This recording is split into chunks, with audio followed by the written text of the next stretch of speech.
Tita, ibalik niyo na ako sa mama ko. Ayoko pong malayo sa kanya. Pakiusap po. Palabasin niyo ako rito! Ayoko sa'yo! Isa kang aswang! Pakawalan niyo ako! Wag! Wag! Isa ka na sa amin, at ang ating pinagsaluhan ay ang dugo ng aming angkan. Diyos ko, ano itong lugar na napuntahan natin dyan? Anak, nasa lungga tayo ng mga aswang. Mapapahamak tayo rito kung hindi tayo aalis. Sa buhay ng isang tao, hanggang kailan mo kayang panindigan ang iyong sarili? Hanggang sa kahuli-hulihan mong hininga ba? O hanggang maipaglaban mo ang isang taong napakahalaga para sa'yo? Magandang hapon po sa inyong lahat. Ito pong muli si Dark Shadow, ang inyong tagapagsalaysay. Ang kwentong tampok natin sa hapong ito, mula sa padalang liham ng isa sa ating masugid na taga-subaybay. Tawagin na lamang natin siya sa pangalang Ana. Naganap ito mahigit 25 taon na ang nakalilipas. 20 anyos pa lamang noon ang dalaga sa liblib na bayan ng Pilar. Kapiyastahan noon sa kanilang bayan, kadalasan maraming dayong binata ang nagagawi sa kanilang lugar para lang makipagsayawan. Si Ana, wala pang kamuwang-muwang sa mundo. Makasiping lang ang isang lalaking minsang nakaagaw ng atensyon niya. Hindi niya akalain ng gabing yun magiging dahilan ng pagbabago ng kanyang buhay. Makalipas ang 9 na buwan.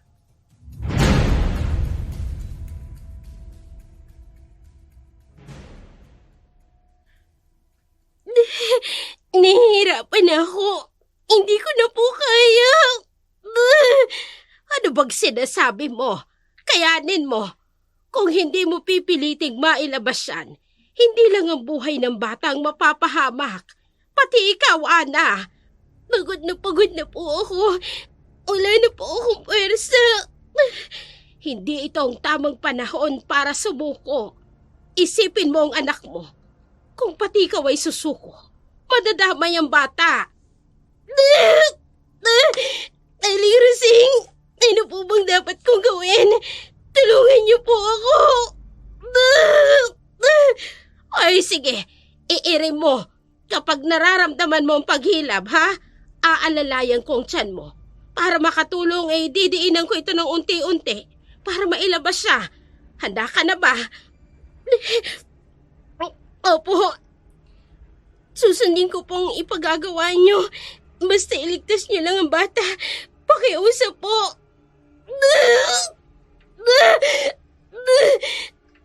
Ay, nakikita ko na ang ulo niya. Pakiramdaman mo ang sarili mo. Umiri ka kung kinakailangan. Opo.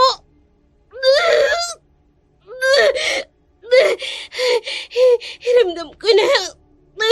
Anak, tulungan mo kung mailabas ka. Pakiusap.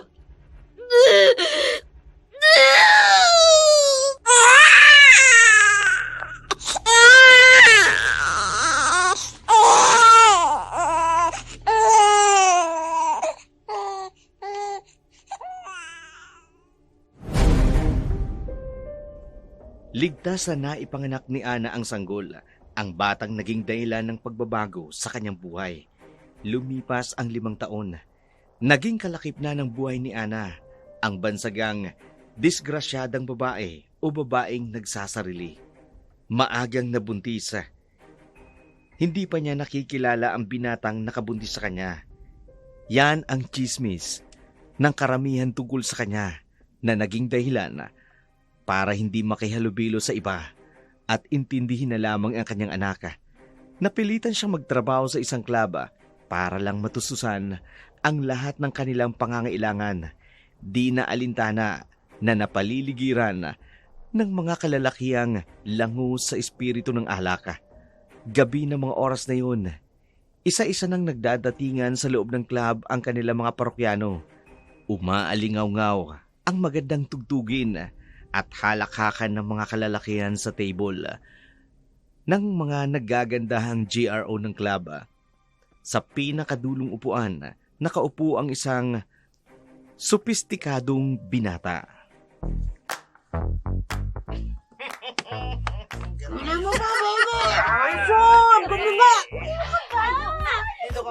Rito! Dito ko kasi. Huwag ka na pakipot kasi. Ang iingi talaga ng mga tauhan ko. Lalo na kapag nakakainom sila. Nakakairita. Mga dito. Ang ganda-ganda mo talaga. Ano ka ba naman? Sandali lang. Huwag mo akong hawakan dyan. Uy, ano ba? Kahit nagbumukhang matanda ka, huwag kang pakipot pa. Hindi mo ko tatabihan rito kung hindi mo rin naman ako gusto, di ba? Huwag ka naman kasing mabilis. Nasa labas tayo. Kung gusto mo akong masolo, humanap ka ng lugar para sa atin. Sige, sandali ka lang sa akin ha. Kukuha lang ako ng pera.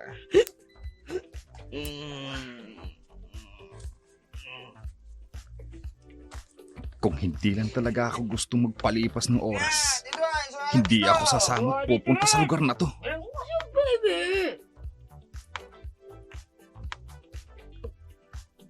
Bakit mo tinapon ang alak namin, ha? Hindi ko po sinasadya. Inawakan niyo kasi ang baywang ko eh. Umiwis lang ako sa pambabastos ninyo.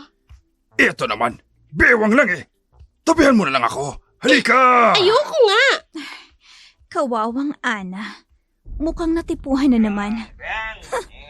Dapat lang yung sayo. Ano ba? Bitiwan mo sabi ako eh. Hindi ako GRO rito. Hindi ka naman magtatrabaho dito kung hindi ka bayan ng babae. Halika na, halikan mo na ako. Isa lang akong serbedora. Hindi ako tulad ng ibang mga babaeng naririto na nakikitable sa mga lalaki. Ano ba? Halik lang naman eh. Yun lang naman hinihingi ko. Hindi mo pa ako mapagbigyan. Sinabi ng ayoko eh. Nakuha ang atensyon ng binata sa kumusyong na mamagitan sa dalawa. Napalingon siya rito at nakita ang babaeng kinukulit ng lalaking lasing. Hinahawakan ang magkabilang balikat, pinipilit ilapit ang mukha nito sa mukha ng babae. Natabig nga nito ang lamesang nakalagay sa tabi nila. Tatayo na lang sana siya para pigilan ang gulong yun nang makita niya ang matapang na pagsampal nito sa lalaki. Nabuhal ang lasing sa kanyang kinatatayuan. Mabilis na nakatakbo ang babae papalayo. Nanambasto sa kanya, palibasa. Sa gawin niya nakapwesto ang mga cubicles ng mga servedoras, kaya't kitang-kita niyang umiiyak ang mga mata ng babae. Nagkatinginan nga silang dalawa. Agad itong bumawi ng tingin, lalo na nang tuluyan ang nakapasok ang babae sa loob. Tinigil ang binabalak niyang pagpigil sa kaguluhan. Tahimik niya na lang na inubos ang alak sa kanyang mesa at umalis na rin sa kanyang kinauupuan. Samantala, si Ana sa kanilang washroom.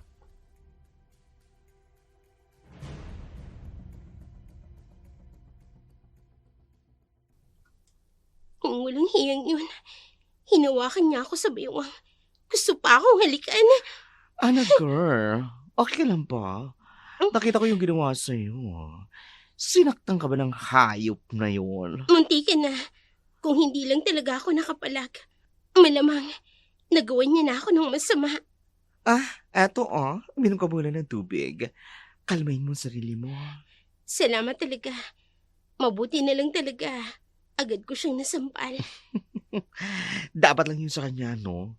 Naku, mag-iingat ka na lang uli. Alam mo naman sa ganitong klaseng trabaho, mapag-iinitan ka talaga, lalo pat maganda ka. Hindi mo talaga maiiwasan pag-interesan. Kung hindi ko lang talaga kailangan magtrabaho para sa anak ko, hindi ako magtsatsagang magtrabaho dito. Speaking of anak, kanina may tumatawag sa landline natin, hinahanap ka. Nakaulitan na nga si Mama Sang. Sige, salamat. Si Jen. Bigla akong namiss ang boses ng pinakamamahal kong anak. Baka sa mukha ni Ana ang kaba at takot. Nung tinungo niya ang landline area sa kanilang club, dahan-dahang pinindot ang numero ng teleponong ginamit na kanyang anak sa pagtawag. Palibasa, kapitbahay lamang nila ang kaibigan niyang may-ari noon, kaya madaling nakapunta ang bata sa kinaroroonan ng landline.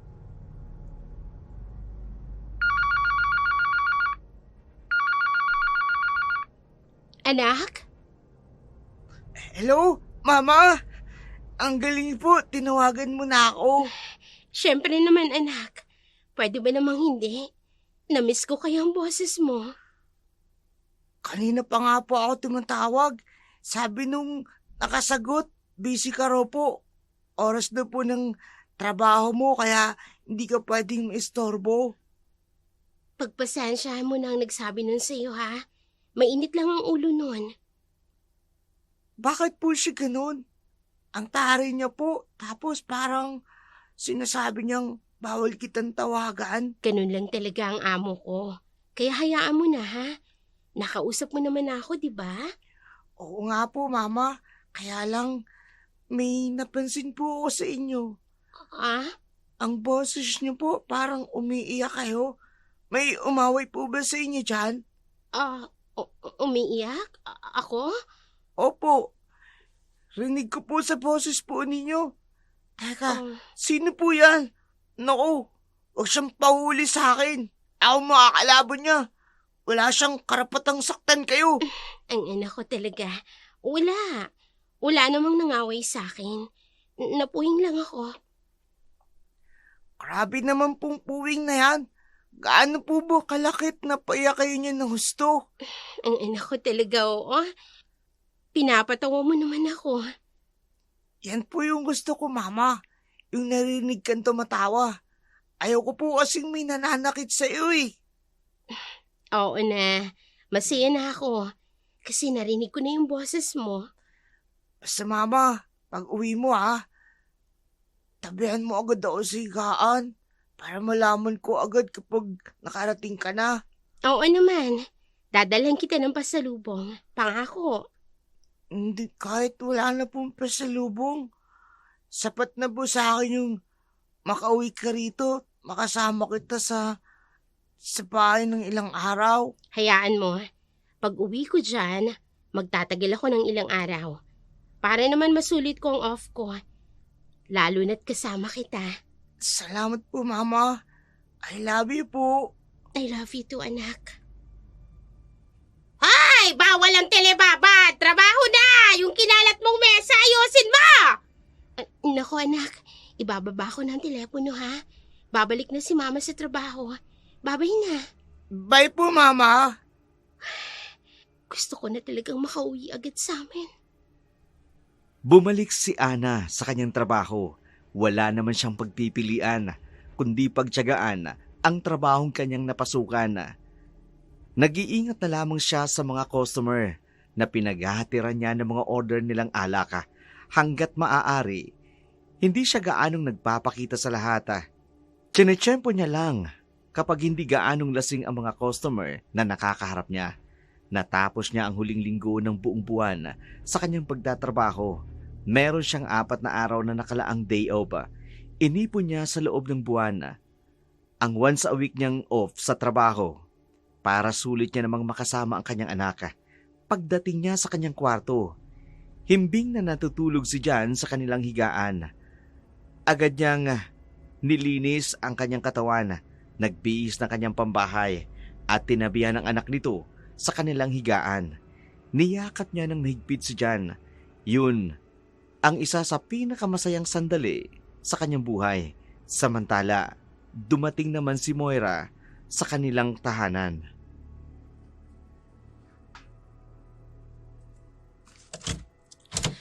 Ay, OMG.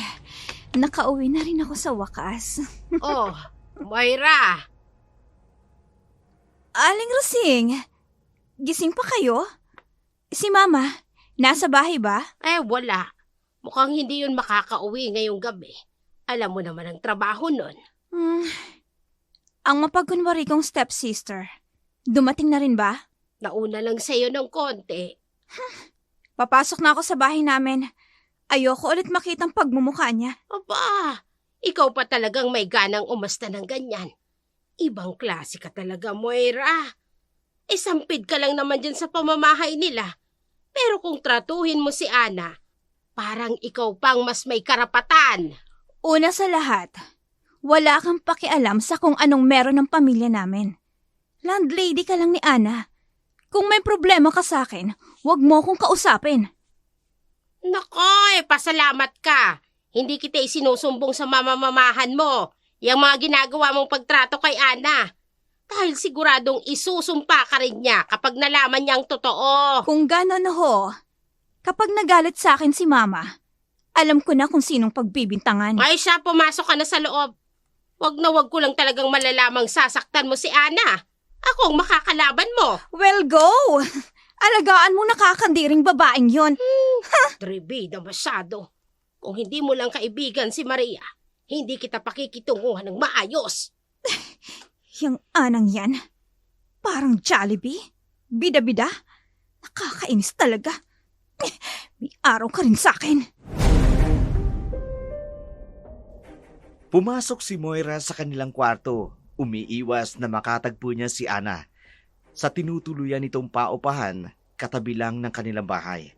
Nakita niya si Ana nung isang gabing papauwi siya ng club. Ayaw niyang malaman ito na pumupunta siya roon tuwing bakante ang kanyang oras. Kinaumagahan, maagang nagising ang mag-inang Ana at Jan. Sumaglit na umalis si Ana para lang bumili ng kanilang almusal at iniwan si Jan na mag-isang naglalaro sa labas ng kanilang inuupahan. Napansin ni Moira ang bata. Kaya nang makita niya ito, nasabi niya sa kanyang sarili, hindi siya makapaniwalang malaki na ang kaisa-isa nitong anak. Papalayo pa lamang si Aling Rosing sa bata nang nilapitan ito ni Moira at kinausap. Sa di kalayuan, may isang paris ng mga mata ang tahimik na nagmamasid sa kanila. Johnny boy, huwag kang lalayo. Diyan ka lang sa tapat ng bahay niyo maglaro, ha? Opo, Aling Rosing! Hi, bata. Hello po. Ikaw ba yung anak ni Ana, di ba? Opo. Ako si Tita Moira. Naalala mo ba ako? Yung stepsister po ng mama ko. Tama po ba ako? Oo, tama ka. Alam mo, matalino kang bata. Mabuti na lang, hindi ka nagmana sa mama mo. Mana po ako sa mama ko. Maganda po siya tsaka matalino. Kaya ako po si Johnny Boy. Ang gwapo boy at matalino boy. Nagpapapaniwala ka sa mama mong walang alam. Huwag mong inaaway ang mama ko. Di ako natatakot labanin kayo. Sandali, nagbibiro lang naman ako, John. Isa pa, kung inaaway ko ang mama mo, kakausapin ba kita ng ganito, ha? Hindi po kasi nakakatuwa yung biro ninyo. Ayoko po nang nakaririnig ng hindi maganda tungkol kay mama. Okay, sige, fine. Okay, para makabawi ako sa mga nasabi ko sa mama mo, kunin mo tong ibibigay ko sa'yo. Ano naman po yan? Mane!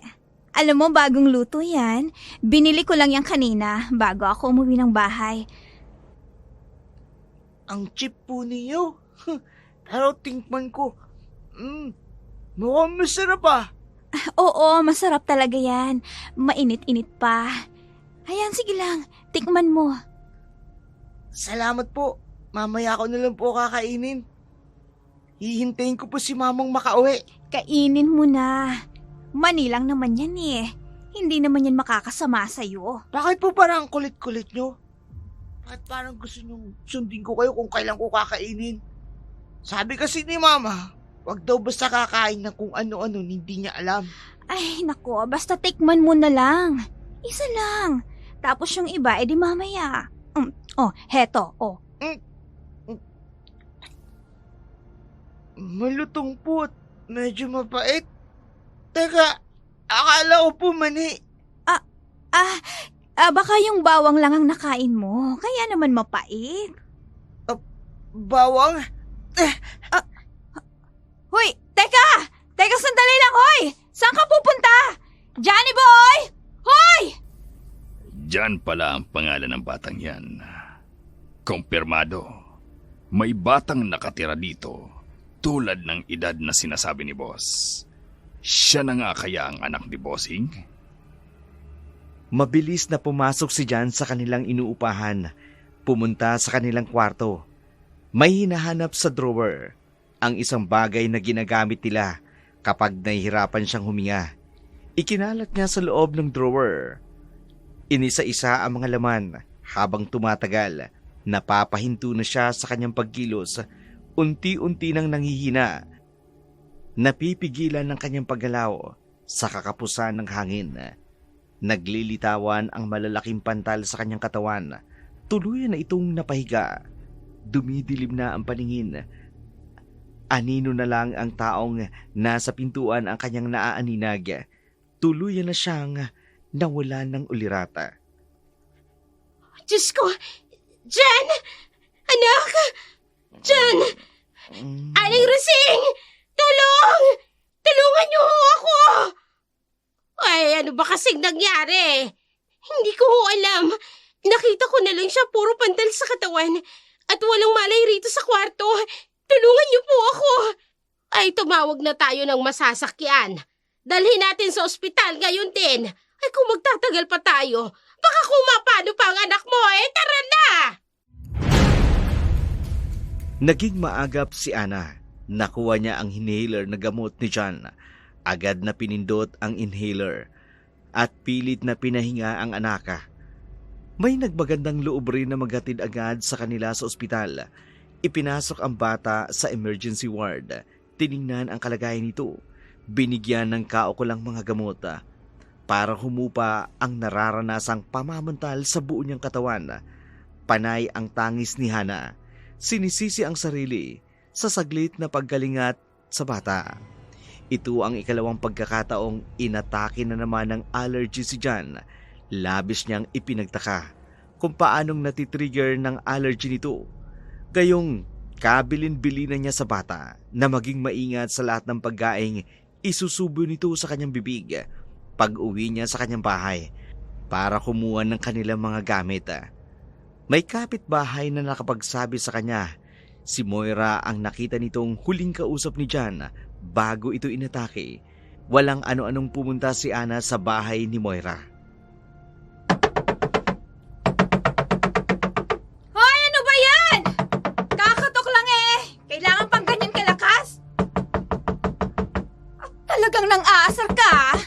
Nilakasan mo pang pagkatok? Sino? Huli ka rito, mama. Ano ba? Aray ko! Ang Ba't hindi talagang galit mo sa akin, Kaya pati anak ko dinadamay mo. Ano ba? Aray! Ano bang pinagsasasabi mo? Wala akong ginagawa sa anak mo! Wala?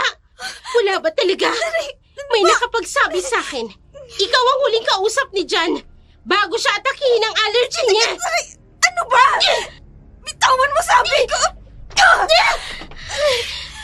Wala ka talagang puso. Kasalanan mo kung bakit inatake ang anak ko. Muntik na siyang mapahamak. Kung nataong hindi ko siya nabutan, siguradong patay na siya ngayon. At kung mangyari yun, mapapatay rin talaga kitang babae ka. Sige! Gawin mo! Akala mo ba natatakot ako sa'yo, ha? Sige! Try me! Lumapit ka sa akin. Gigilitan ko talaga yung liig mo. Bakit mo ba ako pinagbibintangan? Nakikipagkwentuhan lang ako sa anak mo. Oo. Pagkatapos, nilasa mo ng pagkaing ibinigay mo. Ang kapal talaga ng mukha mo. Inagaw mo na sa akin ang atensyon ng mama ko. Pati anak ko ipapahamak mo. Ilang ulit ko bang sasabihin sa'yo, hindi ko naman intensyong ipahamak ang pamangkin ko. Binigyan ko lang naman siya ng pagkain. Malay ko bang bawal sa kanya yon? Huwag mong matawag-tawag na pamangkin ng anak ko. Hindi tayo magkadugo. Nakikipagkwentuhan lang ako sa kanya. Masama na agad ang tingin mo. Kung idadamay ko siya sa galit ko sa'yo, hindi ko na dapat siya trinato ng tama. Ang dumi ng utak mo. Hindi pa ba? Muntik nang mapahamak ang anak ko sa pagtratong sinasabi mo? Kaya huwag mong sabihin na hindi kita pwedeng pagbintangan sa ginawa mo. Okay, fine. Kung talagang yan ang nasa utak mo, bahala ka na. Pero itong tatandaan mo, pagbabayaran mong lahat ng ginawa mong to sa akin. Hindi lang ikaw. Lalong-lalo na yung anak mo. Labas! Lumabas ka na ng pamamahay namin! Ang kapal talaga ng mukha niya. Hindi pa tayo tapos! Nalaman ng kanilang ina ang namamagitan sa kanilang dalawa. Pilit silang pinag-aayos, pero matigas ang paninindigan ni Ana. Hinding-hindi na talaga siya makikipagkasundo kay Moira. Matapos ang insidenteng nangyari sa anak, nakalabas na ang bata sa ospital. Bumalik naman sa dating sigla si John. Kaya nga kahit paano, nawala na ang pangamba nito. Mabilis na lumipas ang ilang araw niyang day off. Kinakailangan niya namang bumalik sa kanyang trabaho. Masakit man sa kalooban na umalis, pero wala siyang magagawa. Samantala, sa opisina ng mayamang negosyanteng si Gerald, napatawag siya sa kanyang mga tauhan. Pinahahanap ang taong makapagdadala sa kanya ng babaeng nakasiping niya 5 taon na ang nakalilipas. Paano niyo ba kasi nakilala ang babaeng yun? Noong gabing may nangyari sa inyo, wala ka bang natatandaan? Bagay na pagkakakilanlan tungkol sa kanya. Wala. Maliban sa Ana ang pangalan niya, ang magiging anak ko, makikilala ko siya kapag nagkapanagpo ang aming mga mata. Malakas ang lukso ng dugo namin, kaya hindi ako magkakaroon ng problema sa kanya. Kung ganon, ang anak lang pala ang pinakakailangan natin makita. Bakit pati yung Ana hinahanap mo pa? Nagtatanong ka pa? Malamang, nasa pangangalaga ng babae yung bata. Paano natin makikita ang anak ko kung wala yung nanay? Ay, oo nga pala. Pasensya na, boss. Ikaw, magsasuggest ka na lang, palpak pa? Boss, nagbibiro lang naman ako. Joke lang yun, boss. Baka sakali lang naman makatulong. Pwes, hindi ka nakatutulong. Hala, balikan mo yung lugar ng Pilar. Dun sa panibagong bahay na pinamamatyagan ko. Wag na wag kang babalik dito na hindi ka nakakakuha ng tamang balita tungkol sa nanay niya. Opo, amo. Masusunod po. Nasaan ka ngayon, Ana? Bakit ba nung gabing nakasiping kita, bigla ka na lang nawala? Napakailap mong makita. Napapikit si Gerald sa kanyang kinauupuan. Biglang naalala ang unang gabi nang makilala niya ang dalaga. Bilog ang buwan noon at kagagaling niya lang sa isang napakahalagang pulong ng kanilang angkan. Sa lugar ng Pilar, napadaan siya sa isang kapiyastahan. Nang maagaw ang kanyang pansin sa isang sayawan, bumaba siya sa kanyang sasakyan. Naglakad-lakad mag-isa. Napadako siya sa pinakabungad ng sayawan. Ang lahat sa kanilang mga kapareha nang mamataan niya ang isang dalaga.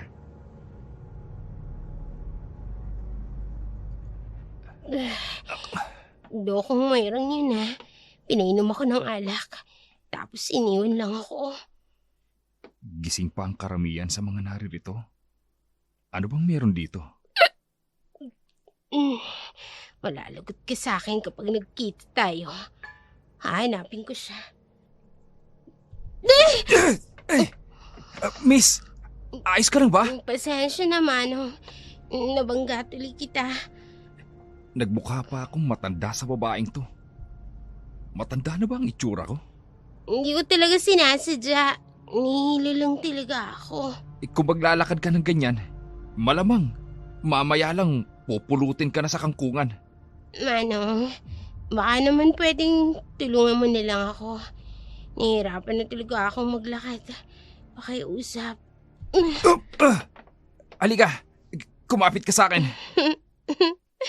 Ang lakas mo pala. Nagawa mong buhatin si Ana.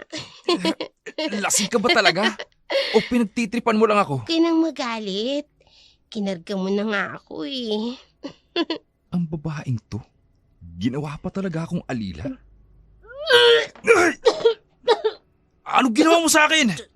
Sorry. Hoy! Gising! Saan pa kita dadalhin? Gising! Ay, nakakainis. Sinukahan ba naman ako? Hindi ko pa alam kung saan to dadalhin to babaeng to. Babalik na ako ng sasakyan. Uuwi na muna ako sa amin. Oh! Si boss.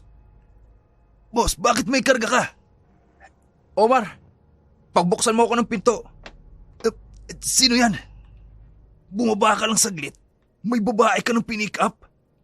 Loko ka ha? Pagbuksan mo na nga ako ng pinto, sasakay ako. Isasama natin ang babaeng yan. Saan na tayo pupunta? Malamang uuwi. Itulog yung babae. Hindi ko siya pwedeng basta na lang iwan dito sa kung saan man. Okay boss, back to base na tayo. Isa pa yun sa mga naalala ni Gerald noong mga oras na yun. Naisama niya si Ana sa kanyang opisina. Pinaasikaso sa kanyang katulong na magpapabihis ito ng damit. Pinahiga sa isang silid kung saan nakalaan ang kanyang pahingahan. Nang mabakante siya ng isang oras, napalapit siya sa dalaga. Saglit na napagmasdan ang maamo nitong muka. Nagulat siya sa pagmulat nito ng kanyang mga mata. Bigla siyang hinalikan. Dito nagsimulang mag-init ang kanyang katawan. Hindi na napigilan pang tugunin ang halik na binigay sa kanya. Ang gabing yun, hindi niya makalilimutan. Ramdam niya ang kakaibang sensasyon na dumadaloy sa kanyang kamalayan. Namimiss niya ang mainit na halik ni Ana. Nagising siya sa katotohanan. Narinig ang biglang pagtunog ng kanyang telepono.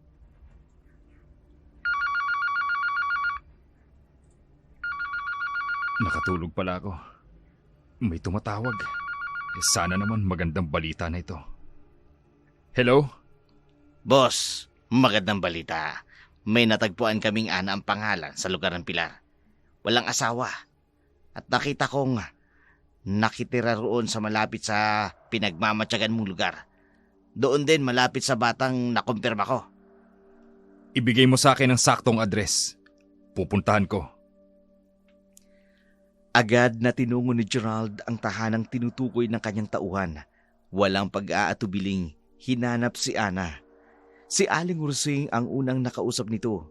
Siya rin naman, dating Aling Maria. Nagulat ang matanda kung bakit hinahanap ng isang mayamang lalaki ang kanyang anak.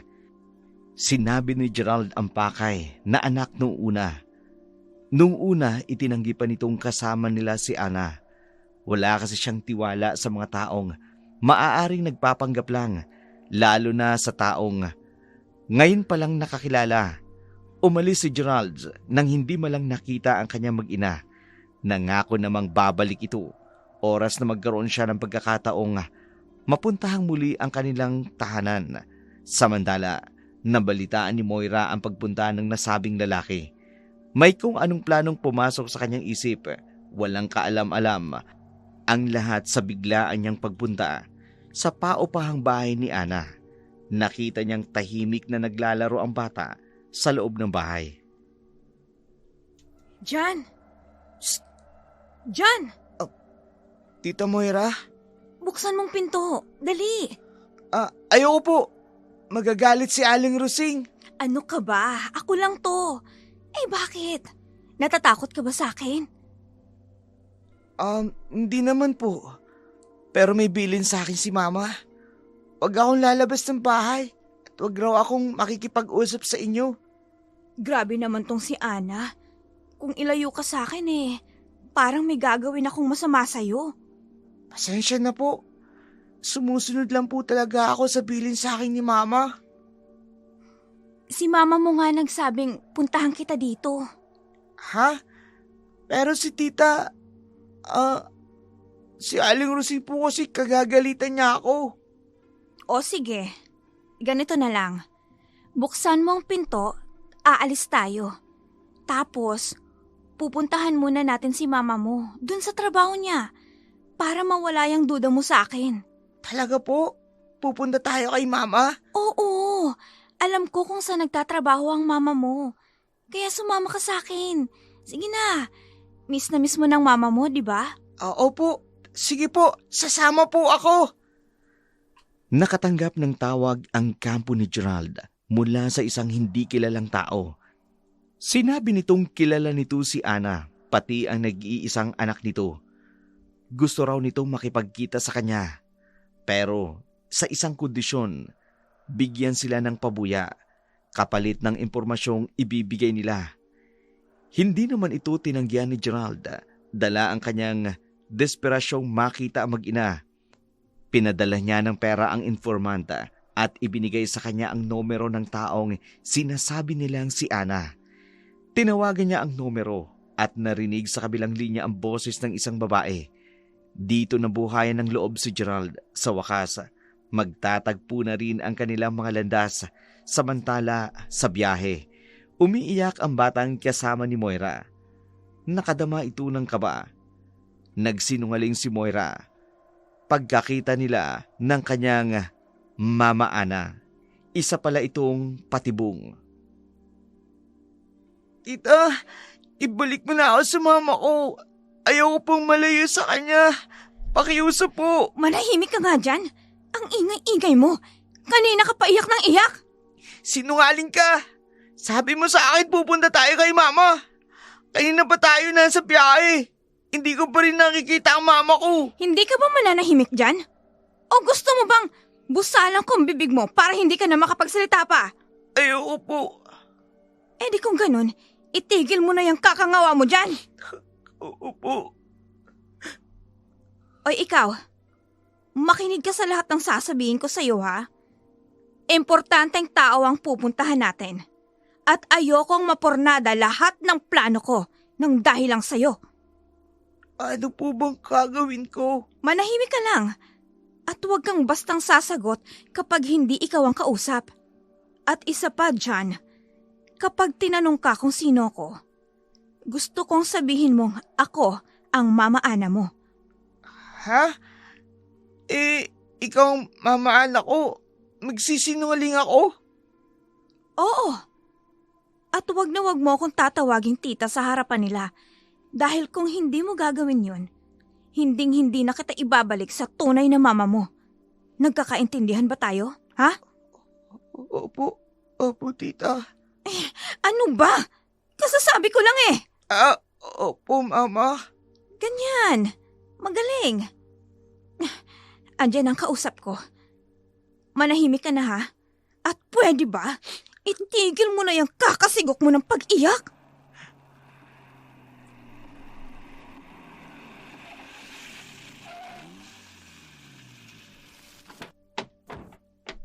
Madam Ana!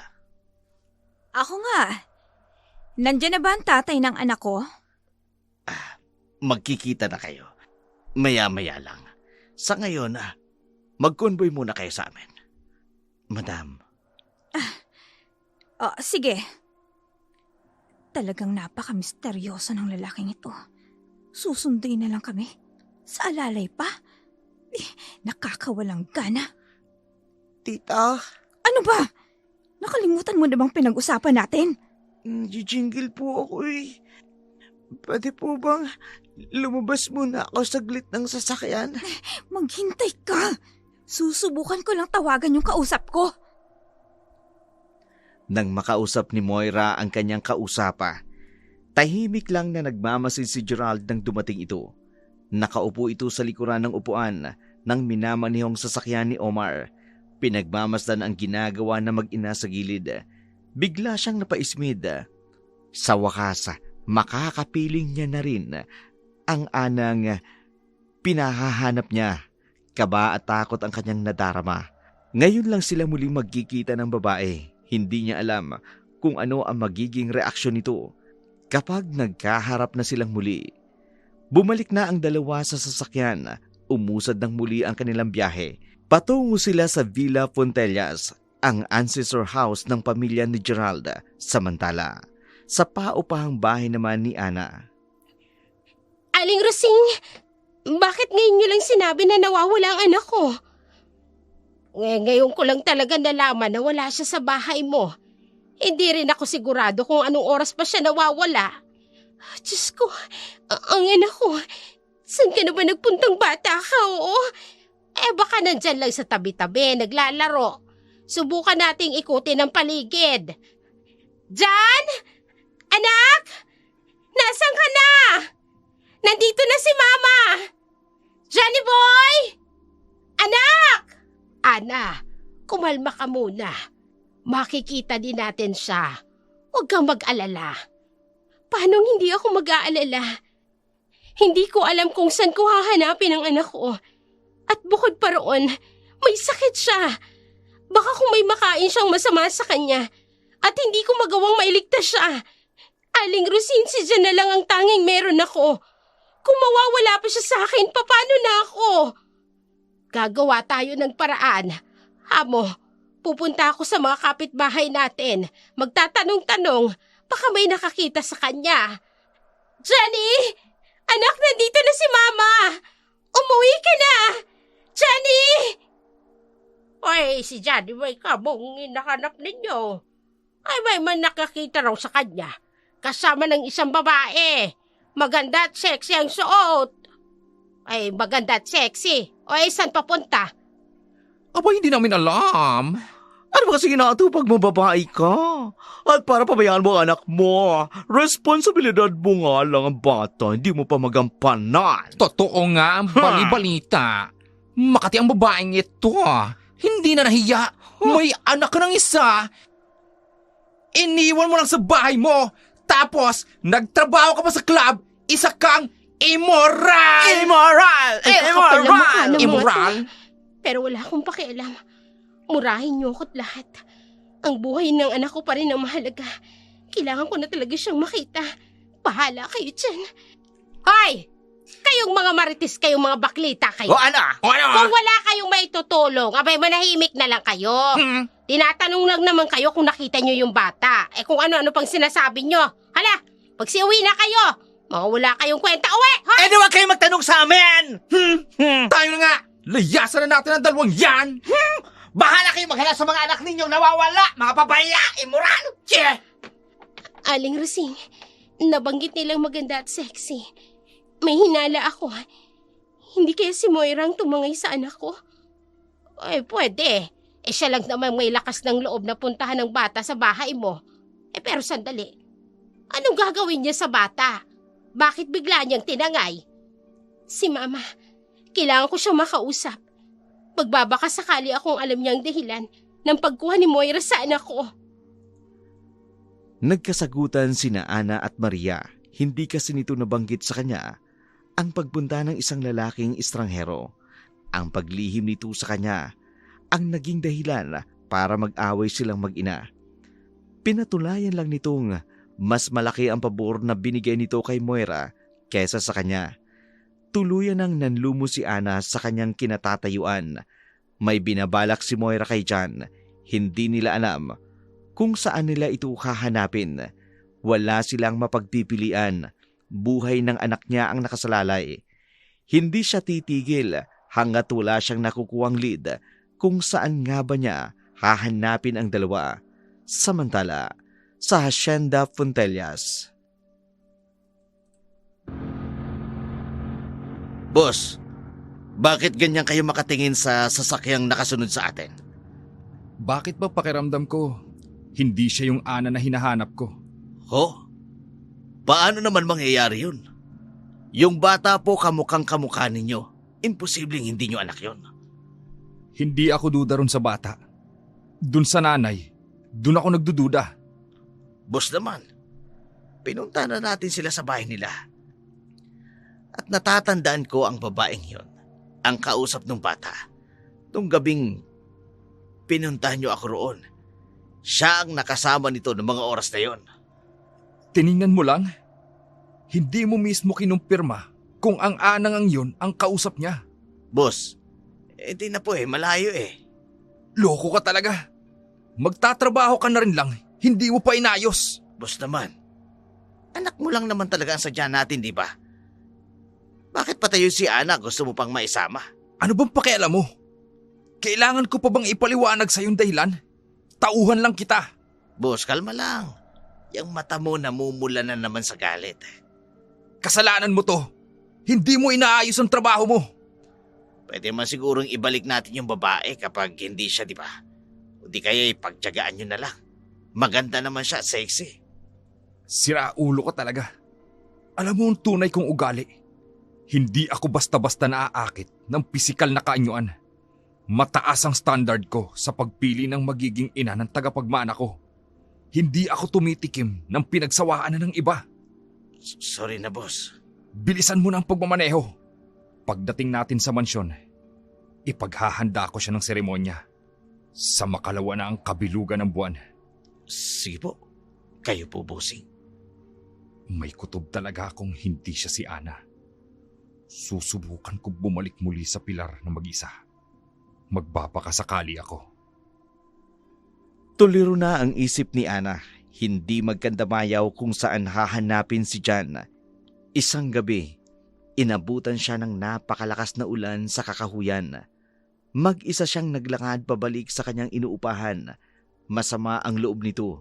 Sinisisi ang sarili sa kapabayaan niya. Nagulat pa siya sa biglang pagidlat, dahilan para magulat siya. Napatakbo siya sa pinakamalapit na waiting shed na kinaruroonan niya. Maputik at madulas ang daan. Nang akma niyang ihahakbang ang kanyang kaliwang paa, nawala ang kanyang panimbang.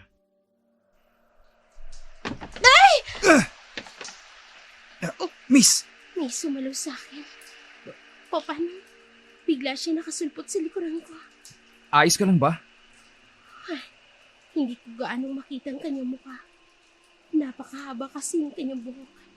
At nabasa niya ng malakas na ulan. Kung ayos ka na, pwede ka na sigurong umayos sa pagkakatayo mo. Teka, bitiwan mo nga ako. Huwag mo akong hawakan. Ganyan ka ba talaga magpasalamat? Imbis na sabihin mong salamat, aawayin mo pa ako. Ano bang paki mo? Sinabi ko rin ba sa yung saluhin mo ko? Hindi naman, di ba? Nagmamagandang loob na nga ako para sa'yo para hindi ka man lang mahulog dyan sa putikan. Ako pa ang masama? Bakit ba kasi nandito ka? Huwag mong sabihin sinusundan mo ko. Bakit magnanakaw ka ba? Hold-upper ka, no? Sa itsura kong to, mapapagkamalan mo akong kriminal? Oo nga naman. Magara ang suot niya. Pero dahil nga sa hindi makitang gaano ang mukha niya, hindi ko mawari kung pangit ba siya o gwapo. Hoy, huwag mo nang piliting titigan pa ang mukha ko. Dahil hindi ko rin naman ipakikita sa'yo kung gaano ako kagwapo. Antipati kong to.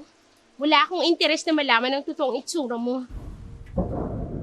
Ay! Diyos ko! Kumidlit na. Ayoko pang mamatay! Hindi ka nga interesadong makita ang mukha ko. Nakayapos ka naman sa braso ko. Ay! Diyos ko! Sige, pagbibigyan kitang yumapo sa akin hanggang sa tumigil ng ulan. Pero oras na huminto na to, maghihiwalay na tayo ng daan. Nakakainis talaga. Utang na loob ko pang samahan niya ako sa gitna ng ulang ito. Yung kidlat naman kasi. Alam kong masama ang loob mong samahan kita rito. Pwede naman kitang iwan kung gugustuhin ko. Pero paano? Ang higpit ng pagkakahawak mo sa braso ko. Huwag mong isipin ginusto ko to, ha? Wala lang talaga akong choice. Ay, naku. Kakainis.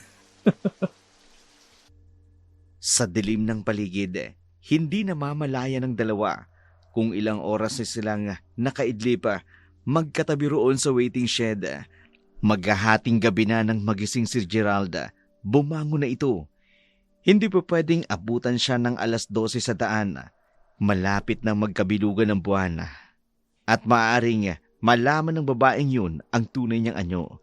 Umalis na siya sa tabi na nakaidli pa ang dalaga sa upuan ng waiting shed habang hinihintay nilang tumila ang ulan. Nakatulog ito sa kanyang tabi. Hindi niya magawang gisingin ito. Kailangan niya makabalik sa kanila. Naalimpungatan siya nang marinig ang malakas na huni ng mga palaka sa palayan. Nagmamadaling bumangon at nagmamadaling umuwi. Magkakasakit kasi siya kung magtatagal pa siya sa ganung ayos. Iwinaksi sa isipan ang lalaking kanina lang ay nakasama niya. Wala siyang oras na isipin ito. Ang totoong problema niya, ang pagkawala ni Jan. Samantalang sa Hacienda Fontellas. Bata, halika na. Kanina ka pa hindi kumakain. Baka magkasakit ka. Ayoko. Ako pagagalitan ako ni boss kapag nagkasakit ka. Ikaw pa naman ang pinaka-importante sa kanya. Sabi ng ayoko eh. Manang-mana ka sa tatay mo. Kung anong gusto niya, yun ang susunod. Omar? Anong problema? Boss, wala naman. Ito kasing bata ayaw kumain eh. Ayaw? Hindi pa ba siya kumakain mula pa pagkarating dito? Opo, boss. Kaya nga nag-aalala ko eh. Baka magkasakit eh. Ako ang masisi ninyo. Pag-igihan mo ang trabaho mo. Nakamasid si Mama sa lahat ng ginagawa mo sa apo niya. Apo, ako bang tinutukoy ng lalaking ito? Bakit kung tingnan ako ng taong ito parang nakangisi? Nakakaloko yung tingin niya. Bata, ano ang pangalan mo? Huwag kang matakot sa akin, ha? Hindi kita sasaktan. Binilinan ako ni Mama. Huwag ako magdadaldal. Hindi pwede ako makipag-usap sa estranghero. Shh, uy, huwag mo siyang sasagutin ng ganyan. Naku, bata ka eh. May pinagmanahan ka talaga sa pagiging suplado mo. Po, Wala, ang sabi ko ang gwapo mo. Kumain ka na. Nakakatuwang batang to. Para akong nakikipagtalo sa batang version ko. bakit po kayo tumatawa? Natatawa lang ako sa'yo. Mamaya, pwede ba kitang masolo? Marami akong itatanong at sasabihin sa'yo. At gusto kong maging tapat at totoo ka sa akin. Sige po. Johnny boy? Anak? Nandito ka lang pala. Kanina pa kita hinahanap. Oh, excuse me, Mr. Bakit mo kinakausap ang anak ko? Napadaan lang naman ako. Pasensya na. Omar, ikaw na ang bahala sa ating bisita. Yes, boss. Ang suplado ng isang yun ah. Tinanong ko lang, nilayasan ako. Sayang, gwapo pa naman. Madam, magpunta muna kayo sa inyong silid. Maya-maya lang ay magsisimula na ang handaan para sa inyong pagdating. Magbihis muna kayo ng porman lang damit. Nakalagay po sa kwarto ninyo. Ganun ba?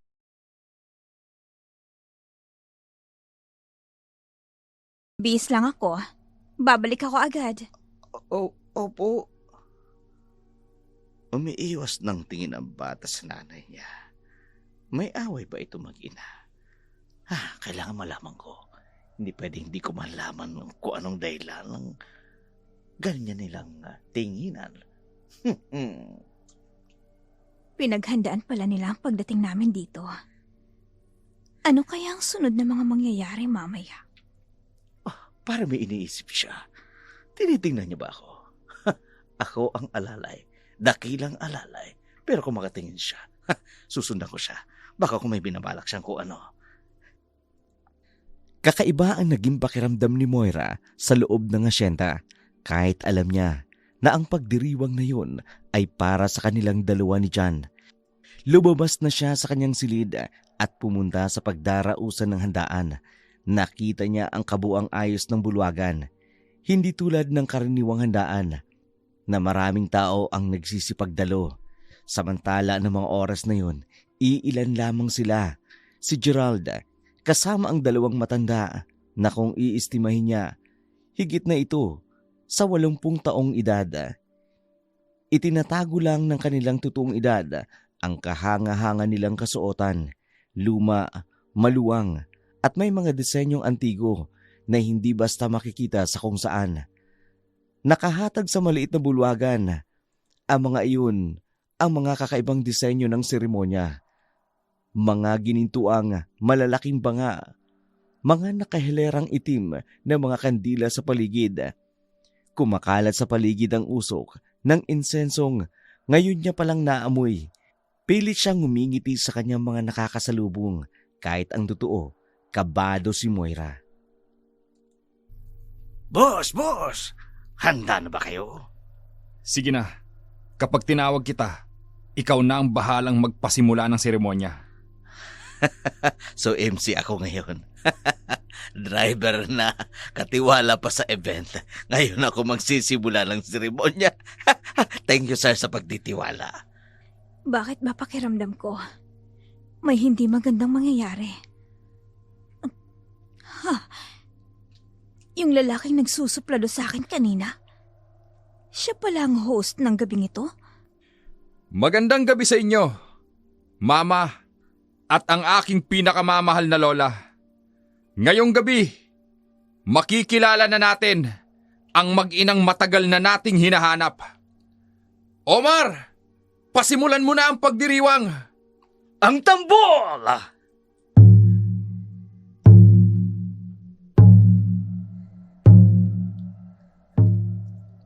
Si John, tahimik lang na nakaupo sa isang sulok. Pinanunood ang mga nangyayari sa handaan. Sa saliw ng tugtugin, kumikilos na si Geralda, lumapit na kay Moira.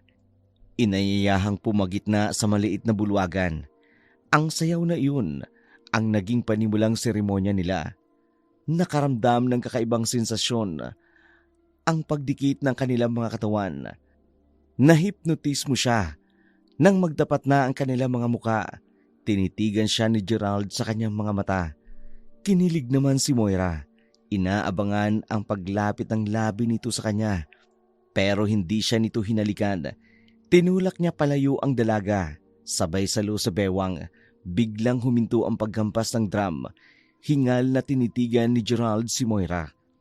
Pumalakpak ang dalawang matandang nanunood. Sinabihan silang pumasok sa silid ng panata. Hinawakan ni Gerald ang kanyang kamay, buong tiwalang nagpatianod sa kagustuhan ng nakatatandang angka ni Gerald, samantala sa tahanan naman ni Aling Rusing. Ana, ano pa? Magpahinga ka naman. Ilang araw ka nang walang matinong tulog. Aling Rosing, sobrang nag-aalala na ako sa anak ko. Hindi ako matahimik hanggat hindi ko siya nakikita. Kumalma ka nga muna kahit saglit. Wala naman sigurong masamang mangyayari sa kanila. Kung totoo mang si Moira nga ang nakitang kasama nito, baka naman ayos lang ang lagay nila. Mas lalo nga po akong kinakabahan kapag naiisip kong si Moira ang kasama niya. Minsan na akong pinagbantaan ni Moira. At natatakot ako na sadya ng pagbalingan niya. Ha? Anong ibig mong sabihin? Isa po, natatakot ako dahil may karamdaman si Moira. Bata pa lang ito noon. Nakaranas na ito ng pang-aabuso sa kanyang tunay na mga magulang. Naging dahilan yun para magkaroon siya ng bipolar disorder. Bipolar?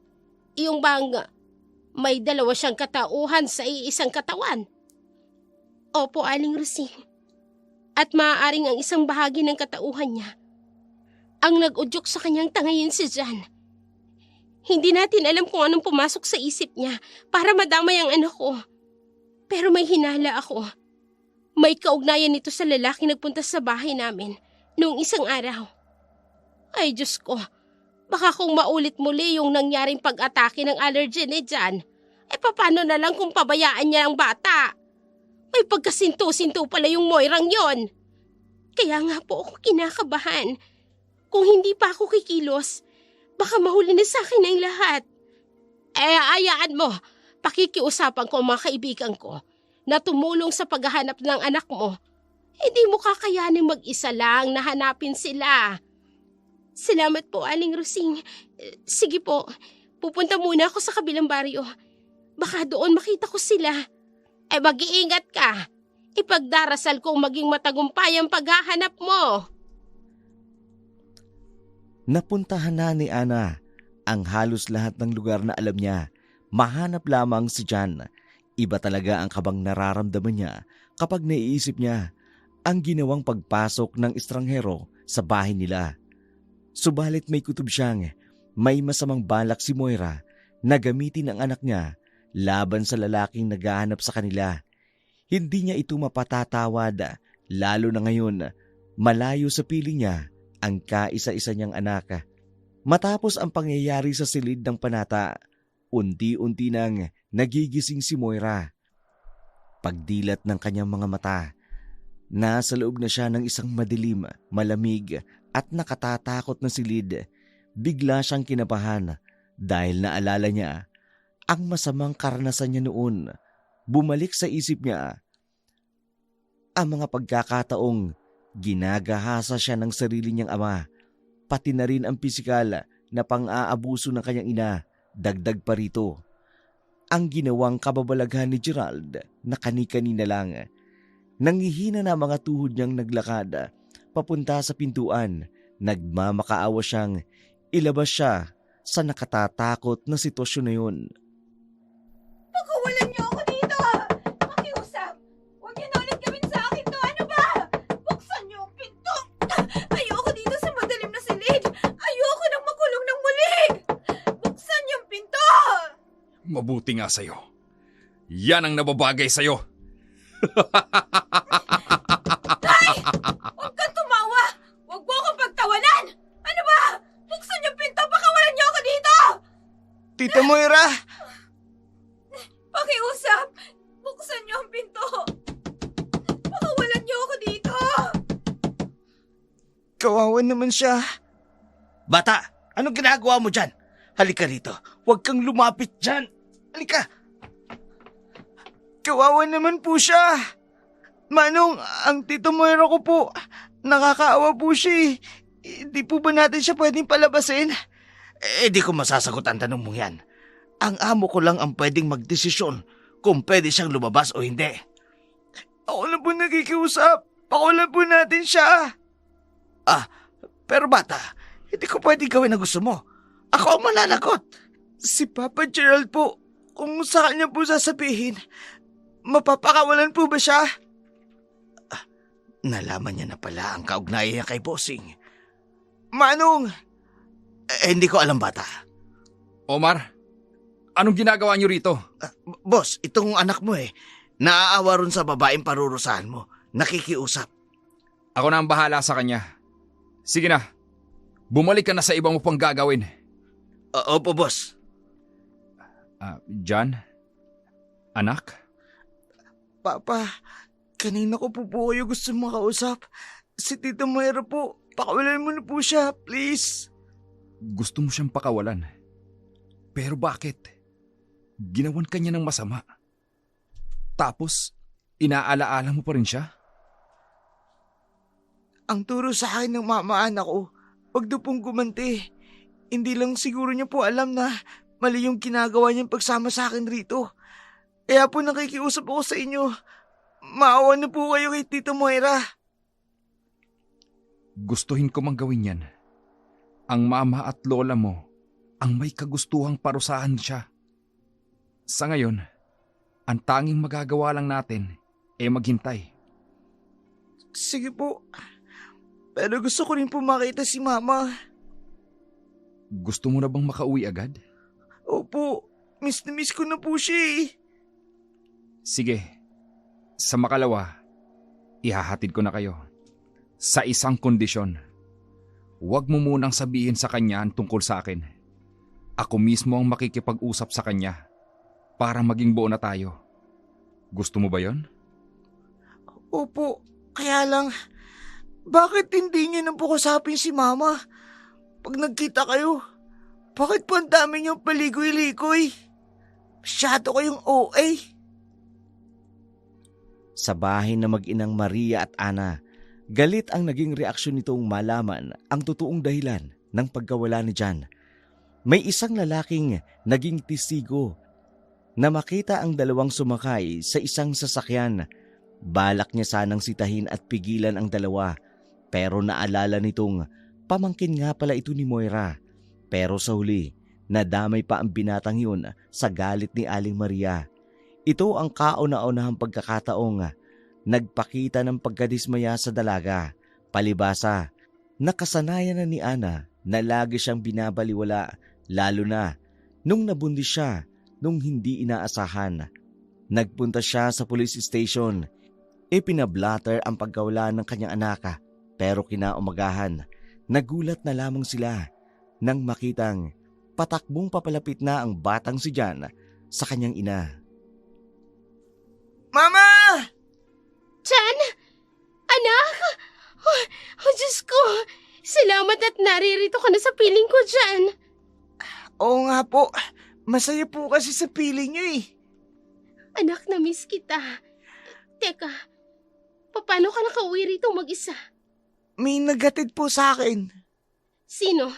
Nasaan sila, ha? Saan ba kayo nagpunta? Tsaka bakit ganyan ang itsura mo? Ang tita Moira mo, bakit hindi mo kasama? Ikwento mo lahat sa akin ang nangyari sa'yo. Sandali lang po. Ang dami niyo pong tanong. Alin po ba doon ang una kong dapat sagutin? Sagutin mo ang unang tanong ko. Sinong naghatid sa'yo at nasaan ang tita Moira mo? Nakaalis na po. Yung naghatid sa akin, pero si Tita Moira po, andun po siya sa dati niyang inuupahan. Inihatid na po siya ron nila. Nino, sinong naghatid sa inyo? Sasabihin ko na ba kay Mama? Pero nangako ako kay Papa. Anak, hindi mo na ako sinagot. Sinong kasama mo pabalik rito? Nakalimutan ko po yung pangalan niya. Basta po mabait siya. Napakasaya ko po, Mama. Bakit nga? Nawala ka ng ilang araw. Halos mabaliw-baliw na ako sa kakahanap sa'yo. Ang mahalaga po, nandito na ako. Kasama ko na po kayo. Puntahan mo na lang po si Tita Moira. Mabuti pa nga. Mananagot talaga sa akin ang babaeng yan. Nang malaman ng ina ni Ana ang pagbabalik nito, nagtungo ang dalawa sa dating kwarto ni Moira. Ilang iskinita lang ito mula sa kanilang bahay. Kaya saglit lang, narating agad nila ang lugar. Susugurin na sana ni Ana si Moira, pero hindi niya magawa. Kakaiba kasi ang itsura niya. Malayo sa dati niyang maayos at sopistikadong kondisyon. Umiiyak ito at nagsimulang bumulong ng kung ano-ano sa harapan nila. Hindi maintindihan ni Ana ang kanyang nararamdaman, awa ba o galit. Nagpaiwan si Aling Maria sa paupahan. Nais niyang maiayos ang kalat na nagawa ni Moira sa kanyang silid, habang si Ana naman hindi maiwasang mag-isip kung sino ang may kagagawa nito kay Moira. Maging si Aling Rusing ay nabahala sa biglaang pagbabago nito. Ana, ano ba talaga kasing nangyari? Bakit nagkaganon yung kinakapatid mo? Hindi ko nga alam, Aling Rusing. Maski ako nagulat. Pati sa anak kong si Jan. Iba yung sayang nakikita ko sa mukha niya. Kinikilabutan tuloy ako. Hindi kaya kinulam yung kinakapatid mo. Panay raw ang bulong nito sa kanyang dating kwarto. Nagrereklamo na yung ibang mga nakatira ron. Gustuhin man naming ilipat siya rito. Hindi namin magawa.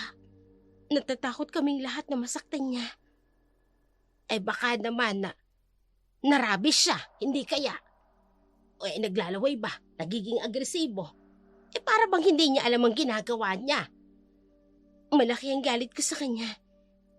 Lalo na nang tangayin niya ang anak ko. Pero hindi ko naman ginustong mangyari to sa kanya. Nakakatakot. Parang hindi basta karma lang yung nangyari sa kanya. Ang anak mo, tinanong mo na ba? May nabanggit man lang ba ito tungkol sa mga nangyari sa kanila? Nung mga araw na nawala sila. Nag-aalangan ako, Aling Rusing. Ayokong mawala sa mga mata ni Jan ang kislap ng kaligayahan. Natatakot akong malaman na may madilim palang nangyari sa likod ng mga ngiti niyang yun. Ayokong mangyari yun. Ikaw na rin mismo ang nakapagsabi na baka nga may nakatagong masamang pangyayari sa dalawa.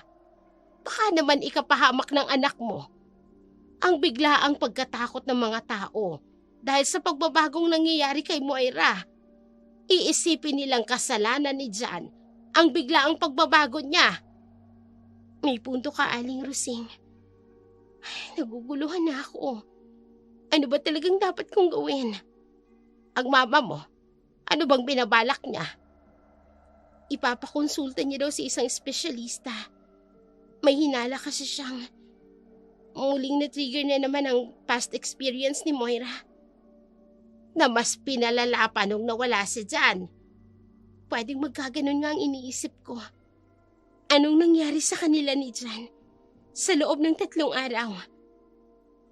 Nakakakilabot siguro ang ginawa sa kanya. Ay, mahabaging langit. Sana lang magamot pa si Moira. At sana walang maapektuhan. Lalong wag ang anak ko dahil sa mga nangyari kay Moira. Hindi nga nagkamali ng hinala si Ana. Mismong mga ka-boardmate nito ang nagsabi na gumagawa na raw si Moira ng kalaswa-laswang gawain. Hindi ito ginagawa ng isang matinong babae. Huling-huli nila ang paggawa nito ng milagro sa banyo. Maging ang mga kalalakiang boardmate niya, bigla na lang hinihila, dinadala sa silid. Naging mas mapusok ito, madaling madala sa matinding pagkauhaw sa init ng katawan. Dito nagsimulang mangyari ang kinatatakutan ni Aling Rusing na makwestiyon ang kalagayan ni Jan na maayos at masigla, samantalang si Moira puno ng kalaswaan at kababalaghan. Nagsipuntahan ang mga kapitbahay nito sa kanilang inuupahan. Gusto nilang usigin ang anak ni Ana, galit na galit sila dahil nga sa pakiging atribida at mga chismosa at pakialamera. Mali daw ang kanilang desisyon na maibaling sa bata ang kanilang atensyon. Dapat daw si Moira ang kanilang pagtuunan ng pansin. Ilabas mo yung anak mo, Ana! Sabihin mo sa amin ang totoo! Anong ginawa ng anak mo kay Moira? Ha! Natatakot kayo mag-ina? Ang laki ng perwisyong ginawa niyo sa amin! Diyos ko, bakit kaming dalawa ngayon ang anak ang kinukulo nila? Ano bang kinalaman namin sa nangyari kay Moira? Huwag ka na magtanong sa sarili mo! Labasin mo na kami! Yang anak mo may sapi yan! Mula nang bumalik siya rito, naging perwisyo na si Moira! Dalhin niyo rito sa bahay niyo ang babaeng yon! Huwag niyo kami idadami sa kamanlasan ng pamilya niyo! Ha! Mama, ano po nangyayari? Bakit ang daming tao sa harap ng bahay natin? Anak, dito ka lang sa tabi ko. Huwag mo silang intindihin. Pero nagagalit sila. Tapos yung 2 bakla, iritadong-iritado sila. Tapos binabanggit pa nila si Tita Moira. Ayaw mo kaming labasin, ha? Pues babatuin ang mga bahay niyo!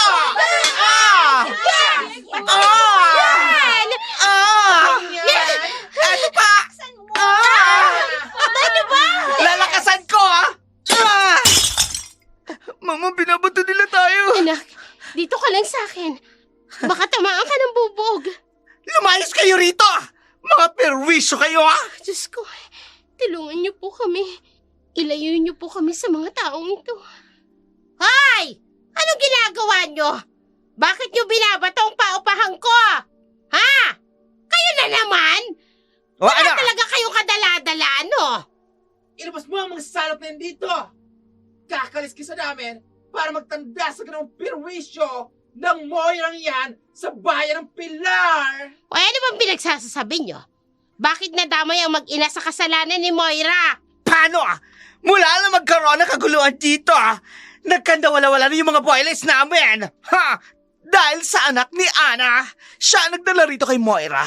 Sa kanya kalagayan, kaya pati sila na mag-ina ay dapat na sisihin. Ilabas mo yung 2, ha?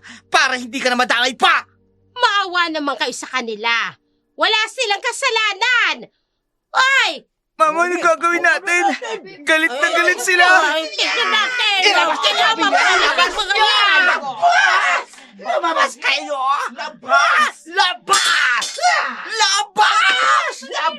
Labas! Kayo! Mama, ano gagawin natin? Galit na galit sila. Hindi ko na rin alam, anak. Sa totoo lang, naguguluhan na rin ako. Hindi na ako makakabalik sa trabaho.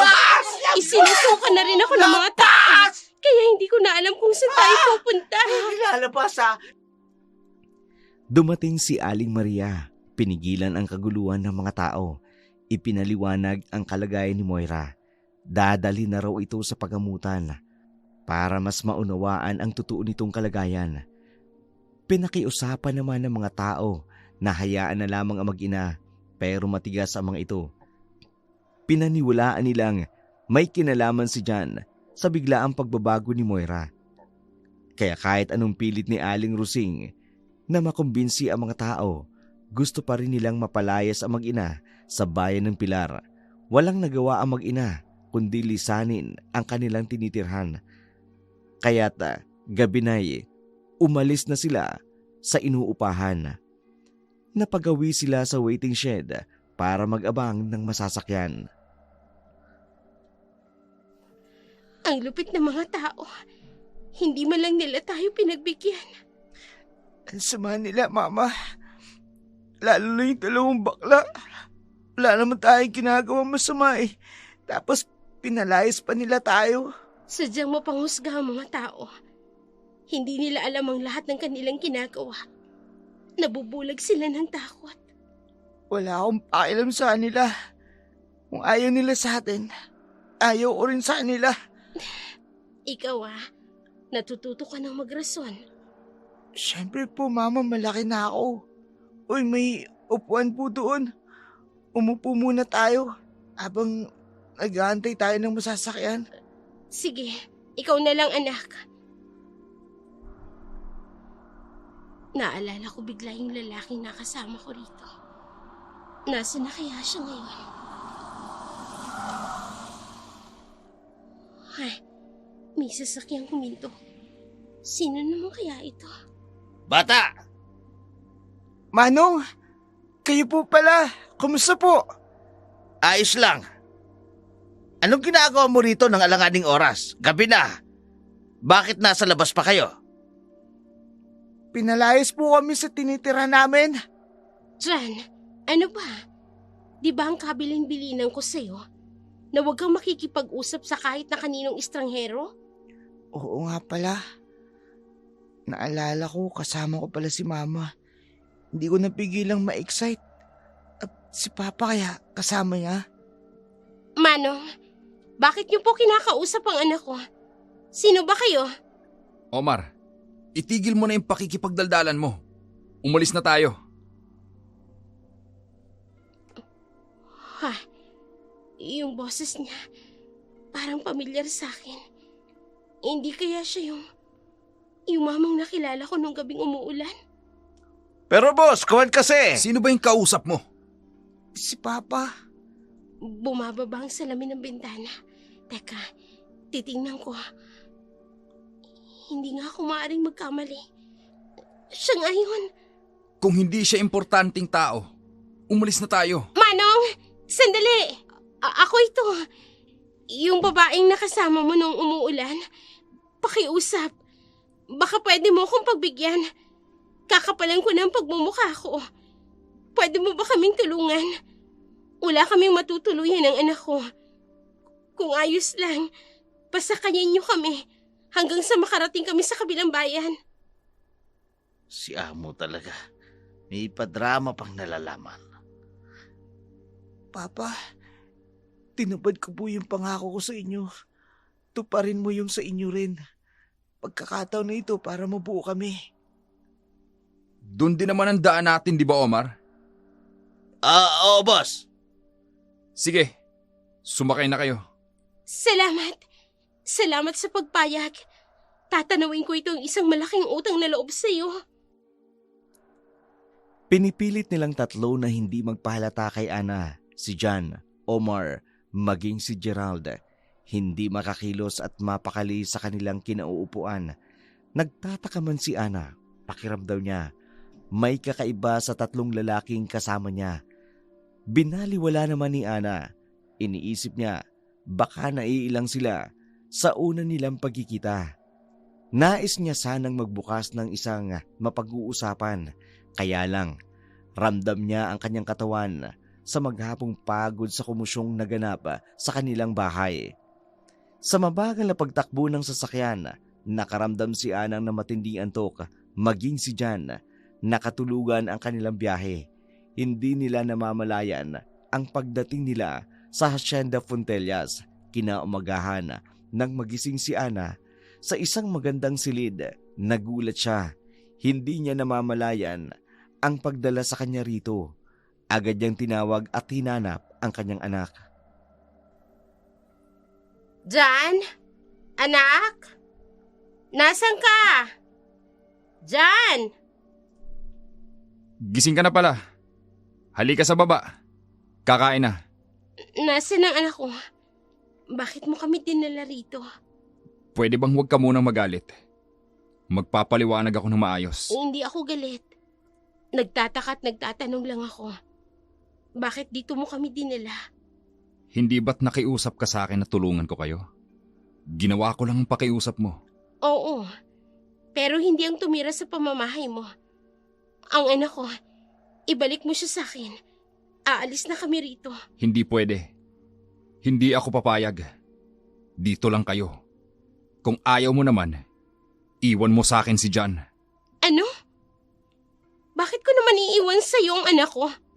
Anak ko si Jan. At hindi mo siya kaano-ano. Para panatilihin siya rito sa pamamahay mo. Matalinong bata talaga si Jan. Marunong tumupad sa pinag-usapan.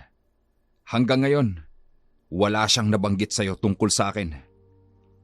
Ana, anak ko si Jan. Ano? Anong sinasabi mong anak mo si Jan? Nakalimutan mo na ba? Nung gabing lasing na lasing ka at sinukahan mo ako?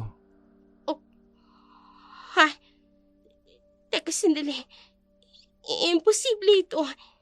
Hindi maaari. Ang anak ko. Kukunin niya sa akin ang anak ko. Hindi ako papayag. Aalis kami rito. Hindi ako papayag na mawalay siya sa akin. Jan! Anak, nasan ka? Aalis na tayo ngayon din! Jan! Ana, sandali. Kumalma ka muna. Pakinggan mo ako. Paano akong kakalma? Kinukuha mo sa akin ang anak ko. Kung sino ka mang Poncio Pilato ka, wala kang karapatan sa anak ko. Kahit maging tatay ka man niya, hindi ako papayag na ilayo mo siya sa akin. Hindi ko gagawin yon. Kumalma ka. Masyado ka na naghihisterya. Dahil pinantaan mo ko. Hindi ko iiwan rito ang anak ko. Gusto kong mamuhay lang kami ng tahimik. Pero dahil sa pagpapakita mo sa akin, lalo lang magugulo ang buhay namin. Diyan, anak! Diyan! Mama! Mama! Bakit niyo po ako tinatawag? Papa, kumusta po? Naipaliwanag niyo na ba kay mama ang lahat? Jan, anak. Patawad. Galit ang mama mo. Anong ibig sabihin nito? Matagal nang alam ng anak ko ang totoo? Ako lang ang hindi nakakaalam? Magpapaliwanag ako. Huwag kang magagalit sa anak mo. Mama, sorry po. Makinig ka muna po sa amin ni Papa. Hindi po namin gusto maglihim at magsinungaling sa'yo. Sinusubukan lang po namin magtiwala ka kay Papa. Gusto ko pong mabuo yung pamilya natin. Mabuo ang pamilya? Matapos niyo akong pagmukhaing tanga? Pinagkaisahan niyo ko. Hindi niyo man lang inisip na mas magagalit ako dahil dyan sa ginawa niyo. Tama na. Halika na dyan. Aalis na tayo rito. Hindi ko nagugustuhin pang magtagal pa sa lugar na ito. Pero Mama, ayoko Huwag nang po. matigas ang ulo! Tandaan mo, nagsinungaling ka sa akin. Kaya huwag mong isipin na ligtas ka na sa atraso mo. Tama na! Ayoko nang magpanggap na mabait pa. Isa lang ang gusto ko. Ang makasama ang anak ko. Tapos ilalayo mo siya sa akin. Hindi rin ako papayag. Diyos ko, ang mga mata niya, nalilisik sa galit. Anong nangyayari? John, anak, mamili ka sa amin ng mama mo kung kanino ka sasama. Sa akin ba o sa kanya? Ayoko pong mamili. Sa school, lagi na akong namimili kung ano yung tama at kung anong mali. Mahalaga kayo pareho sa akin. Di po ba pwedeng mabuo na lang tayo, Mama, Papa? Mama, pagbigyan mo na po ako. Ayoko magkawatak-watak muli tayo. Buo na tayo eh. Tsaka wala namang dahilan para mailayo ako kay Papa. Pakiusap, Mama. Pakinggan mo ako. Pumayag ka sa gusto ko. Sa gusto ni Papa. Kung ayaw mo matulad ang nangyari kay Tita Moira. Ha? Ngayon ko lang naalala. Bakit hindi ko naisip yon? Sila ang mga taong nakasama ng anak ko. Nila ni Moira. Noong mga panahong nawala sila. Ibig lang sabihin nun, sila rin ang may kagagawa ng lahat ng nangyari sa kanya. Mama, pumayag ka na. Anong desisyon mo sa sinabi sa'yo ng anak mo? Mananatili ka ba rito? O iiwan mo sa akin ang anak ko? Magsasakripisyo ako. Mananatili ako rito para sa anak ko. Pero wag mong nanaisin na papayag akong makasama ako rito bilang kabiyak mo. Hindi ko pa alam ang tunay mong pagkatao. Si Moira, gusto kong malaman ang totoong nangyari sa kanya sa bahay na to. Sinubukang makiharap ni Ana sa mga kasamahan ni Gerald sa asyenda. Ilang siyang makihalabilo sa mga ito. Baka sa mga mata nila ang panghusga sa kanya. Tahimik lang nilang pinagmamasdan ang bawat kilos niya. Dito na siya nang hinala na may kinalaman nga ang mga ito sa nangyari kay Moira. Matapos ang agahan, bumalik na siya sa kanyang kwarto, nagkulong at naghintay na lumipas ang 24 oras. Sa hindi inaasahang pagkakataon, naalimpungatan si Ana. Nauuhaw siya, napilitang maghanap ng maiinom. Nagpunta siya sa isang silid na inakala niyang kusina. Pagpasok niya sa loob, nakita niya sa paligid ang nagkalat na dugo. Aalis na sana siya nang maulinigan ang isang kumakain na nilalang. Kitang-kita niya ang pagsugod nito sa kanya. Sa pagmamadali niya, naapakan niya ang lalagyan. Nadula siya at nauntog. Bago siya tuluyang nawala ng ulirata, may kung anong tinig siyang narinig. Parang kakaibang tugtugin at sayaw. Dito na siya nawala ng malay.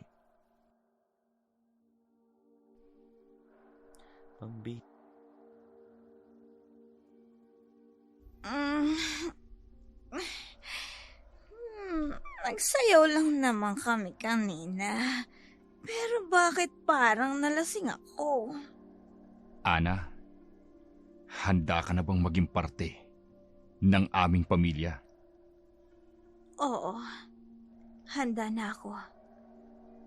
Tumingin ka sa mga mata ko, Ana.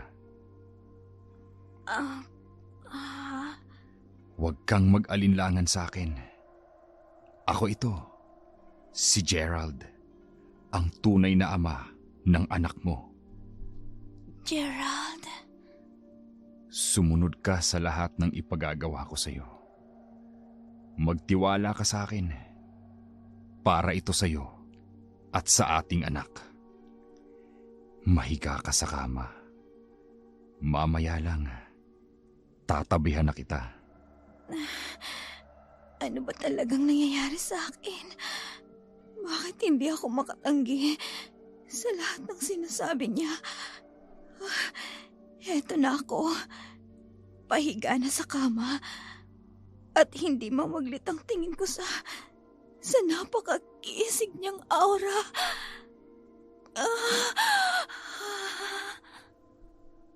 Lumapit si Gerald sa mesang nasa tabi ng kama.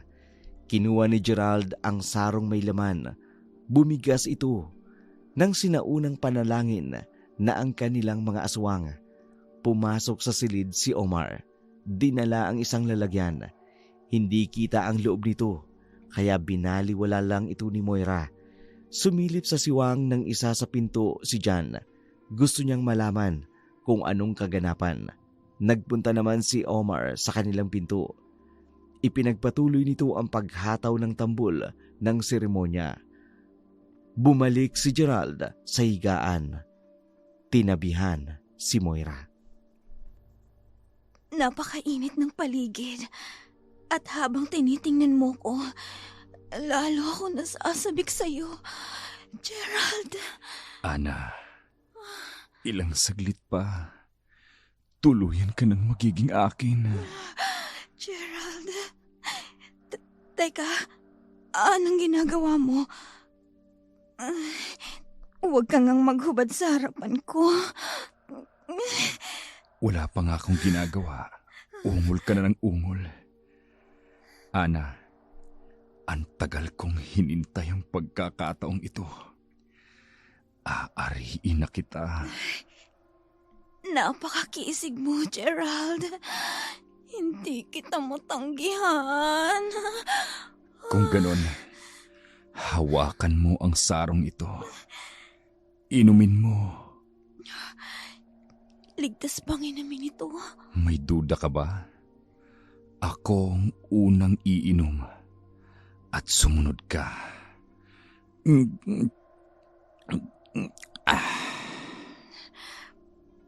Gerald, kinakabahan ako. Baka kung... Relax. Nakainom na ako. Ikaw naman.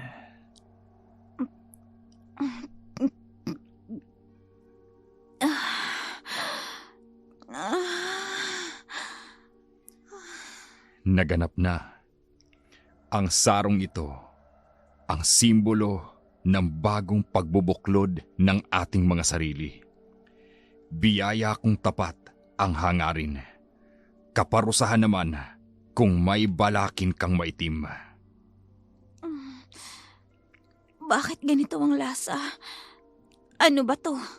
Espesyal na uri ng alak.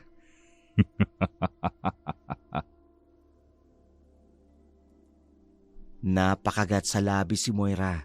Ramdam niya sa kanyang lalamunan ang mainit na guhit nito.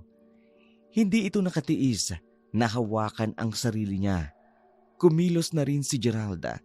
Dahan-dahang idinampi ang kanyang palad sa mga katawan ni Moira. Pinagapang mula sa kanyang balikat, braso, hanggang sa tiyan, pababa sa kanyang balakang. Napapikit si Moira sa kiliting dulot nito. Ito ang kauna-unahang pagkakataong naging uhaw siya sa kasabigan. Kusa niya ring tinanggal ang sariling damit at naghintay ng susunod na gagawin ni Geralda. Hawak pa rin nito ang saro. Biglang ibinuhos sa kanyang katawan ang natirang laman nito. Nagulat si Moira nang makita ang mapulang likidong dumaloy sa kanyang katawan.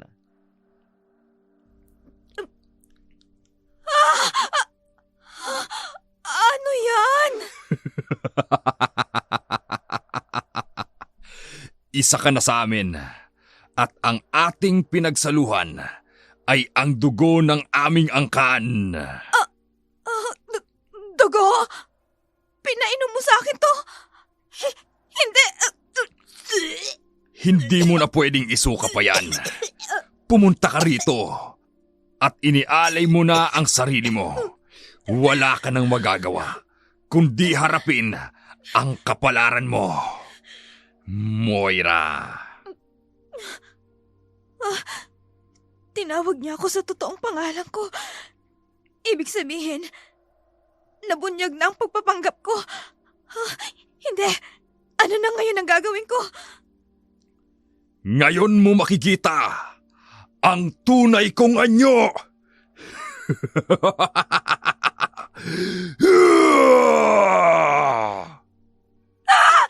Hindi! Halimaw! Isa kang nakakatakot na halimaw! Ito ang tunay kong anyo. Moira, ikaw ang magiging kasalo ko sa gabi ng aking kagutuman. Hindi! Palabasin niyo ako rito! Ayoko na! Nakakadiri ka! Hindi! Ipinakita niya na ang tunay niyang anyo. Kakaiba ka pero hindi ako matatakot. Tulad ng sinabi niya sa akin kanina. Palabasin niyo ako rito! Ayoko sa'yo! Isa kang aswang! Pakawalan niyo ako! Wag! Wag! Wag! Nanlaki ang kanyang mga mata. Hindi lang iisang aswang ang nagpakita sa kanyang harapan. May 2 aswang pang sumulpot sa likuran nito. Sinasadyang takutin siya para lang parusahan ito sa kanyang pagsisinungaling. Pinatigil ni Gerald ang seremonya. Dinig na dinig sa labas ng silid ang walang tigil na pagwawala ni Moira. Si Jan naman, bumalik sa kwarto nito. Humiga sa kama at nagpahinga. Kumilos ito na parang walang nangyari sa kanyang mga nakita. Ito pala ang sinasabi ng kanyang ama na makikita niya matapos silang magkasarili ng mag-usapa. Hindi naman siya natakot kahit aswang ang mga kasama niya. Bagkus natuwa pa nga ito. Nalaman niyang hindi pala siya ulila sa ama. Hindi makapaniwala si Moira. Ang inaakala niyang karangyaang pinapangarap niya, magiging bangungot pala. Umiyak si Ana. Hindi siya makapaniwala. Si Moira naman, patuloy na pinarurusahan ng pamilya ni Geralda. Wala siyang ibang magawa kundi sambitin ang pangalan ni Moira. Moira! Mama, gising po. Binabangungot ka. Ano pong napanaginipan niyo? Jan, ko. Diyos ko, ang bahay na ito, nakakatakot ang mga tao rito. Anak, tara na. Umalis na tayo rito. Hindi tayo dapat magtagal sa pamamahay na ito. Hindi tayo ligtas sa poder nila. Tara na, umalis na tayo ngayon din. Po, ano po ba sinasabi niyo? Ito na po yung bahay natin. Wala na tayong ibang mapupuntahan. Anak, bakit ka ba ganyan? Bakit hindi ka natatakot? Sabihin mo nga sa akin ang totoo. Alam mo rin ba ang lihim na pagkatao ng tinatawag mong Papa Gerald? Sinabi niya rin ba sa'yo kung anong totoong nangyari kay Tita Moira mo? Alam ko na po ang lahat. Kitang-kita po ng 2 kong mga mata kung paano pong pinarusahan nila Lola at ni Papa si Tita Moira. Diyos ko, anong lugar ang napuntahan natin dyan? Nasa lungga tayo ng mga aswang. Mapapahamak tayo rito kung hindi tayo aalis ngayon, anak. Mama, hindi na tayo mapapahamak. Lalo na ako. Anak ako ni Papa. Hindi siya papayag na mapahamak ako. Katulad ko rin siya. Darating ang panahon, tuturuan niya rin ako paano maging isang ganap niyang tagapagmana. Kaya nga po sabi ko sa inyo una pa lang, makinig kayo sa akin. Kung gusto mong maligtas tayo at patuloy na mabuhay, walang ibang gagawin. Magpasakop sa kapangyarihan ni Gerald Pontellas. Diyos ko, pati ang anak ko, napasa ilalim na ng Gerald na yon. May kung anong ginawa siya sa anak ko para hindi na siya makinig sa akin. Kaya pala, una pa lang nang nagbalik sa akin si Jan, kakaibang-kakaiba na siya. Diyos ko, ano na ngayon ang gagawin ko? Kakayanin ko pa bang manatili rito? Hindi ko na ata kakayanin magtagal sa bahay na to. Sa bawat oras na lumilipas, kaba at takot ang nararamdaman ko. Hindi ako mamamatay sa pagkain o pagkagat nila sa akin. Mamamatay ako dito sa nervyos dahil sa pakikisalamuha ko sa mga taong ito. Maraming salamat po sa panunood. Kung bago pa lamang kayo sa aming channel, huwag kaliligtaang mag-like, mag-share at mag-comment ng inyong mga suggestion o mga komento tungkol sa aming kwento sa araw na ito. Kung di pa kayo nakasubscribe, subscribe na at i-click na rin ang notification bell para updated kayo sa mga bagong video na aming i-upload.